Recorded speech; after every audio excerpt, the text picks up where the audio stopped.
Anda kembali menyaksikan spesial dialog masih bersama Bapak Anies Baswedan. Pak Anies, sebelumnya saya sudah sempat menyinggung terkait dengan Partai Nasdem memberikan keistimewaan hak kuasa kepada Anda untuk memilih siapa calon wakil presiden yang akan diusung di pemilu 2024. Jadi siapa Pak? Sudah adakah terbayang nama paling tidak? Belum, sama sekali belum.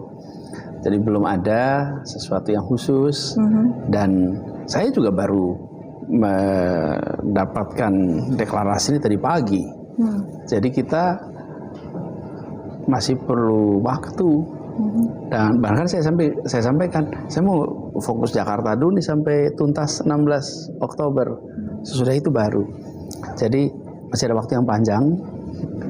Tapi saya ingin sampaikan apresiasi karena Pak Surya Paloh, Nasdem itu melihat dari pengalaman selama ini, baik gubernur, wali kota, bupati, ketika pasangan itu adalah pasangan yang memiliki kecocokan, saling support, maka perjalanan di dalam pemerintahannya bisa menjadi baik. Tapi bila tidak sesuai, tidak cocok, maka muncul permasalahan. Kita udah lihat di banyak tempat. Nah, saya ingin sampaikan apresiasi bahwa Nasdem ini di dalam memberikan sebuah kepercayaan itu total, tidak setengah-setengah. Dan itu kemudian juga berdampak kepada kami. Saya pun melihat apa yang dikerjakan oleh Nasdem sebagai kerja yang serius. Kalau saya dipercaya, artinya saya pun mempercayai pada Nasdem. Jadi ini adalah sebuah sikap, lagi-lagi kenegarawanan nih dari Bang Surya soal ini. Nah, kami berharap nanti pada waktunya akan bisa menemukan kriterianya, kemudian menemukan namanya, nanti baru kemudian diputuskan. Tapi masih perlu proses itu. Tapi minimal apakah misalnya Bapak punya keinginan paling tidak samalah seperti saya pernah menjadi kepala daerah, menjadi gubernur, atau justru latar belakang yang berbeda?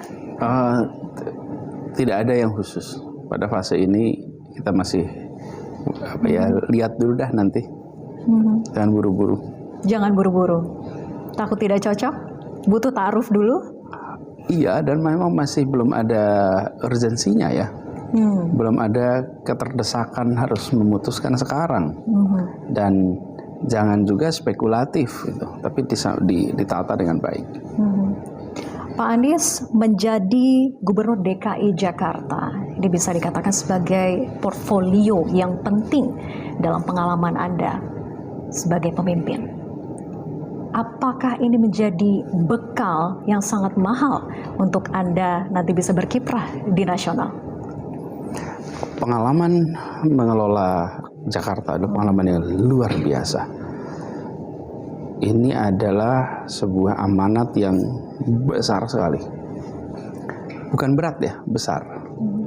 Urusannya semua hal. Dari mulai soal bayi dalam kandungan ibu, sampai soal pemakaman, itu ada di Jakarta. Dari soal kampung padat kumuh, sampai gedung pencakar langit yang mewah. Itu ada di tempat ini. Jadi saya merasa bersyukur sekali bahwa Allah takdirkan untuk ditemukan dengan segala macam urusan. Dan levelnya level operasional. Bukan hanya level konseptual.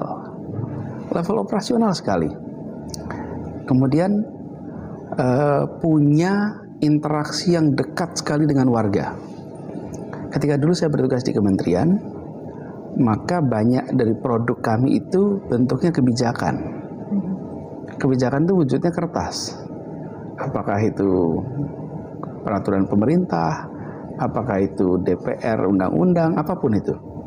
Tapi ketika bekerja di Jakarta, kami itu berurusan dengan orang, people, bukan paper, yang punya kebutuhan keseharian yang terdampak langsung bila kita melakukan kebijakan A, B, C, D.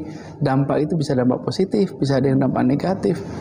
Jadi pelajaran terpenting di Jakarta itu adalah exposure pada seluruh masalah. Jadi saya setiap kali rapat, setiap kali pemeriksaan di lapangan, setiap kali terlibat dalam urusan-urusan apapun, itu belajar. Sekarang saya tahu tentang pengendalian aerob, saya tahu tentang bicara mengenai imunisasi, saya belajar tentang bagaimana pencegahan untuk kekerasan pada perempuan, bagaimana kita melindungi disabilitas. Spektrumnya luas sekali, bukan? Jadi Jakarta dan tanggung jawab mengelola kota ini, apalagi menjadi sesuatu yang luar biasa bermanfaat, apalagi gubernur. Karena kalau di Jakarta ini gubernur daerah khusus, di mana gubernur itu mengendalikan sampai level lurah. Jadi bukan hanya mengkoordinir para wali kota dan bupati, tapi memang kesemuanya itu berada di dalam koordinasi. Artinya apa yang Anda sudah laksanakan di DKI ini bisa menjadi contoh untuk bisa diterapkan di daerah-daerah lain atau dalam skala nasional? Ya, kira-kira begini, pendekatan yang dilakukan di Jakarta itu adalah bahan untuk kita memprediksi apa yang akan dikerjakan di kemudian hari. Karena kita lihat nih, apa yang dikerjakan di Jakarta. Misalnya, kami melihat Jakarta ini ada banyak masalah dan banyak terobosan yang bisa dikerjakan. Kemudian kita buat terobosan-terobosan itu semua. Ya kira-kiranya tugas apapun ya pendekatannya akan seperti itu. Oke.